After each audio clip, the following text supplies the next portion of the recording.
मली इलाके Gulshan Hadeed steel town Pipri Shah town Gaggar Phatak में लगंदड़ बचत बाजारों बंद थियण खिलाफ बाजार में स्टॉल रेढ़ा पाथारा लगाए गुजर सफर कंदड़ पोरहतन जी गुलशन हदीद का डिस्ट्रिक्ट प्रेस क्लब मलीर ताईं रैली बाजारों न लगण सबब रोजगार बंद थियण करे बच्चा बुखू काटण समेत तालीम जे ज़ेवर खां महरूम आहिनि। डीसी मलीर खां अपील कयूं था त बचत बाजारों बंद थियण जो नोटिस वापस वठी पोरहतन खे रोजगार ॾिनो वञे। बाजारूं खोलियो वञनि।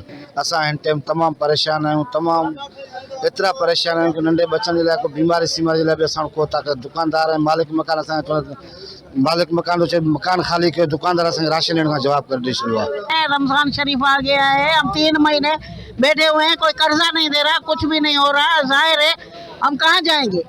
ये हमारी अपील है कि बाजारें बचत बाजारें खोली जाएं तो हमारा रोजगार चले। बाजारूं बहाल कयो, असांजा बच्चा रोडनि ते अचण ते मजबूर थी विया आहिनि। मुंहिंजूं 2 न्याणियुनि मां वाई हिकिड़ी माई कमाइण रहे जंहिंजे ज़रिए ते घर तो हले, किराए जो घर हाणे त मालिक मकान मूंखे नोटिस ॾेई विया तोखे निकिरणो पवंदो घरां। महिरबानी करे असांजो रोज़गार खोलियो, बाज़ार बहाल कयो।